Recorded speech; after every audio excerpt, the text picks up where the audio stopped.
अरे सुनो तारू हो काजी। अरे किसनवा अपना रिजल्ट के बारे में कुछ बतावलस का?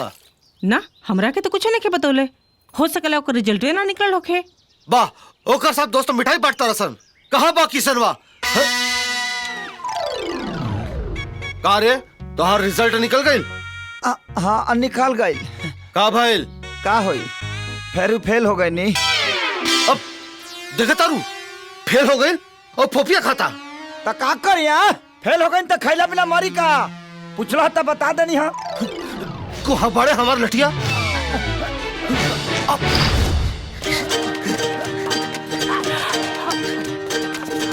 ए किसनवा चुपचाप हमार लठिया दे दे रे। आज बताओ तानी तोरा के हमने के फेल भइले के रिकॉर्ड तो बनिए गइल हो। ए किसनवा बार बार फेल होला तब तोरा शर्म ना आवेला। अब तोर पढ़ाई लिखाई छोड़ा के तोरा से खेते जुतवाई। जब कह रहे कि खेत में काम नहीं करेंगे तो नहीं करेंगे। अच्छा ले भाजी देखिए हमको घर में ले जाके खूब मारिए ना, लेकिन के सामने मत मारिए।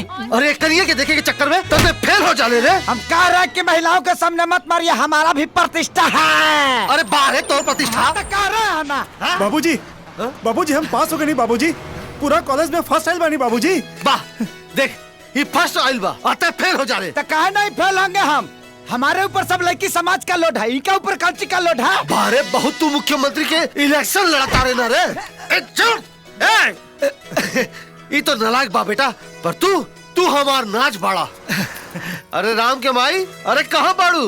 अरे राम के माई सोहन के रिजल्ट निकल गई और ये पूरा कॉलेज में फर्स्ट आइल बा। हाँ बेटा। हाँ माई। अच्छा अब देखिए सोहब हम एक गांव में अब बड़ा दुकान खोलब। हाँ और दुकान में हमारा बेटा के नाम यह बड़ा बड़ा अक्षर में लिखल हुई डॉक्टर सोहन प्रसाद MBBS। ना बाबूजी वैसे कोनो फायदा नहीं खे। काहे रे? कहा बाबूजी आजकल हर गांव में 4-4 गो दुकान हमार मतलब क्लिनिक खुल गए बा बाबूजी, और कंपटीशन के कारण कोनो नहीं खे चलत। तो सरकारी अस्पताल में नौकरी करबे करे? ना बाबूजी ओकरो कहाँ चांस बा, खाली MBBS के डिग्री होके तो अच्छा नौकरी भी ना मिलेला। अरे तते सरकारी नौकरी भी ना करबे प्राइवेट नौकरी भी ना करबे तो तय ही बता कि तोर इरादा का बारे? हम विदेश जाए बाबूजी, लंदन। कोनो जरूरत नहीं की, तू कहाँ इतना दूर लंदन जीबा? ये कोने जमाना के बात करता रुमाई? हम अबे हवाई जहाज में बैठा तो 12 घंटा में लंदन। हमरा बात के समझा बाबूजी, हर MBBS पढ़े वाला के एगो सपना होला कि ओकरा डिग्री के आगे एक विदेशी डिग्री लग जाए। वो बहुत भाग्यशाली होला बाबूजी जेकरा के मौका मिलेला, और हमरा के ते मौका मिला था। तो तू लोग काहे हमार सपना तुड़ल चाहता रहा? तो हमनी के तोहार सपना तोड़े के चाहता नहीं जा तो ठीक बा, हम तोहरा के भेजब लंदन। अरे कैसे बात करता नहीं जी, इतना दूर भेजब अपना बेटा के? एक तो पहले में एकरा पढ़ाई में इतना खर्चा हो गइल बा, अब वहाँ के खर्चा कहाँ से लेब रहुआ?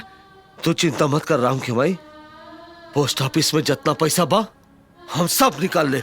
अरे जरूरत पड़ी तो ट्रैक्टर भी बेच दे, पर एकरा के लंदन भेज के रहब। ये पूरा 2 लाख रुपया हम ट्रैक्टर ले जाता नहीं। चलो हो।